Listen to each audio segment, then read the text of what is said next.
तुम बस केवल मेरे को समर्पित हो जाओ।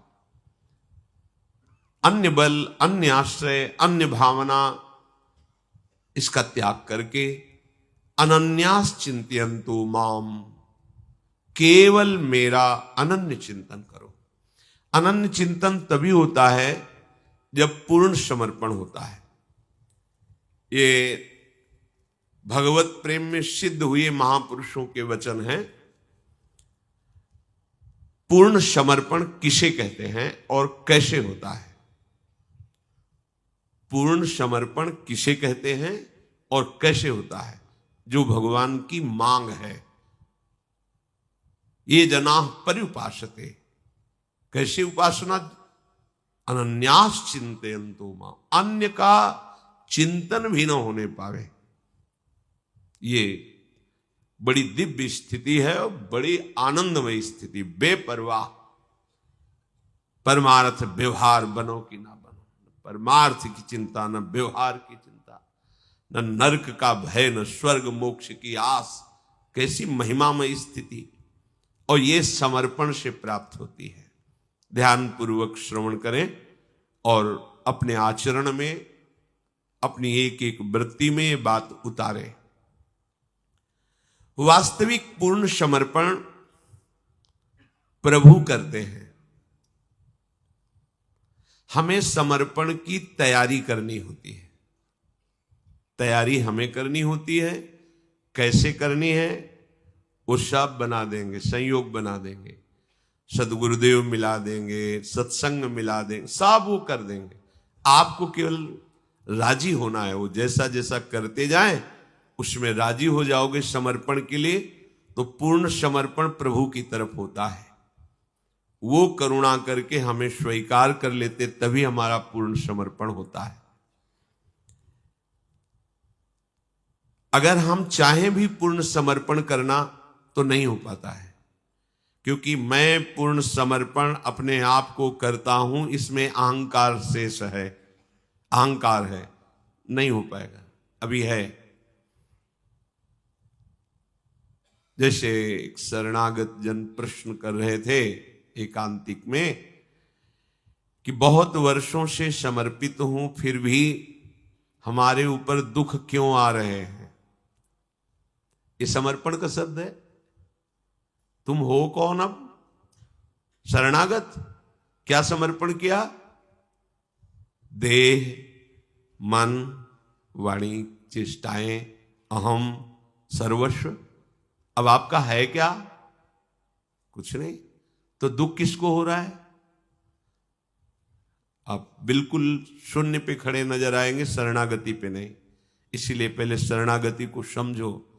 शरणागति एक नाटक नहीं है कि ऐसे बाहरी कंठी बांध ली, तिलक लगा लिया और फिर प्रभु को कोसे कि हम आपके शरणागत हैं, आपने हमारी विपत्तियां दूर नहीं की, आपने हमें दुख दिया, आदि आदि।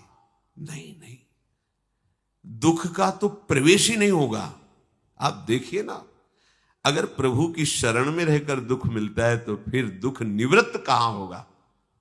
इसका मतलब आप अभी उस शरणागति के सोपान पर नहीं पहुंचे जिसे शरणागति कहते हैं। अहंकार शेष रहता है, उस अहंकार को प्रभु स्वीकार करते हैं। जबरदस्ती तैयारी आप करें, रौंद देते हैं। अशरण जब हुआ तब शरणागति होती है। अभी तो हम समर्थ हैं, अशरण कहां हैं?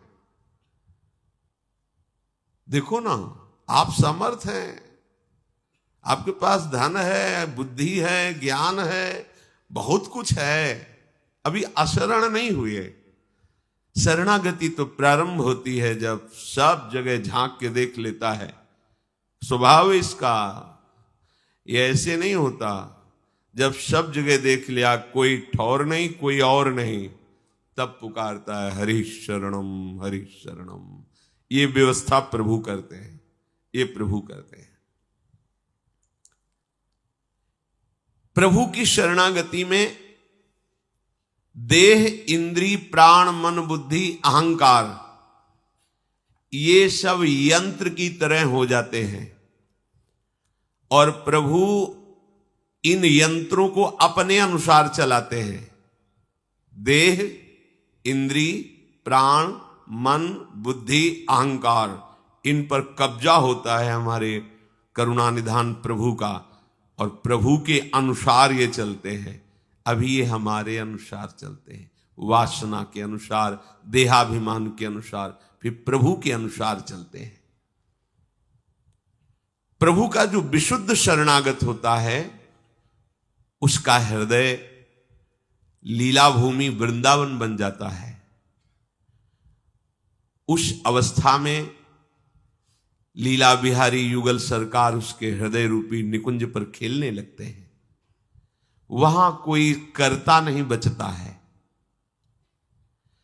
प्रभु उसके तन मन पर स्वयं अधिकार करके यंत्रवत अपनी इच्छा के अनुसार उससे वर्ताव करवाते हैं। प्रभु के हाथ में उसका जीवन हो गया। प्रभु स्वच्छंद निरंकुश लीला उसी के हृदय में करते हैं जिसने अपनी पूरी की पूरी मन, बुद्धि, चित्त, अहंग सब कुछ प्रभु के हवाले कर दिया। ये आपका है, मेरा कोई अधिकार नहीं। इस समय प्रभु फिर ऐसी दो भयानक परिस्थितियां भेजते हैं जिनमें पास होना केवल गुरु कृपा ही होती है। इतनी अनुकूलता कि मरा हुआ अहंकार फिर जाग जाए। नहीं, कुछ तो है ना हम में, इतना प्रणाम नमस्कार यश, कुछ तो है ना हम में। गया, जिस सोपान पर चढ़ना था फिसल गया। इतनी प्रतिकूलता, हृदय में भाव, कहां भगवान है, कहां भगवान। जीवन हो गया भगवान का आश्रय लेकर भजन करते हुए, जीने लायक नहीं छोड़ा। कहां भगवान है। गया सोपान से नीचे। कौन जीना चाहता है। बहुत ही सूक्ष्म शरणागति भगवत प्राप्ति। एक ही बात समझ लो, शरणागति परमानंद बेपरवाह स्थिति है। बस वो समझ में आ जाए। आपका हृदय वारिश रहित हो जाए। आपके हृदय का वारिश कोई नहीं होना चाहिए। लावारिश, सरकारी कब्जा लावारिश जमीन पे हो जाता है, नहीं हो जाता। हाँ, पहले अनाथ स्थिति आनी चाहिए, तब दीनानाथ का आश्रय पुष्ट होता है। अभी तो स्वयं स्वामित्व बैठा हुआ है, पहले इसको प्रभु कृपा करके हटाएंगे। बिल्कुल हृदय द्रवित और कहीं कोई अहम नहीं, कहीं कोई सत्ता नहीं। स्थूल देह से लेकर के कारण देह तक अपना कहीं कोई अस्तित्व नहीं। यही तैयारी गुरुजन कराते हैं। इस तैयारी में जो अन्य आश्रय लिए होते हैं वो टिक नहीं पाते। तुम्हें किसी से बात नहीं करना, तुम्हें ऐसे खड़े रहना, इतने समय इतना, बस इतने। नहीं, ऐसा तो नहीं हो पाएगा। कौन बोल रहा है, कौन बोल रहा है। नहीं, हमारी कुछ दिनचर्या, तुम्हारी कुछ है। अभी गए।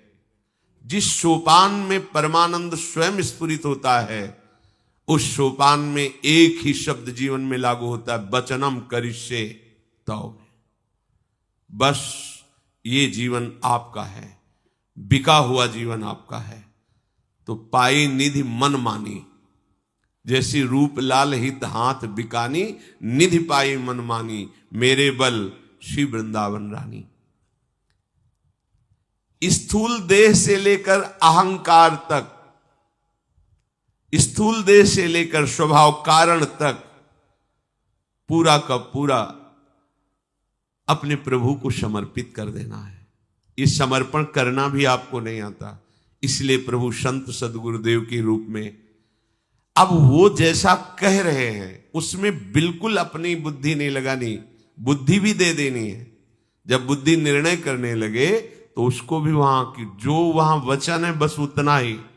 तेरी सलाह की अब जरूरत नहीं, तेरी सलाह से जब से सृष्टि हुई अब तक फंसा ही रहा, तेरी सलाह पर अब मुझे विश्वास नहीं, विश्वास है आज्ञा पर।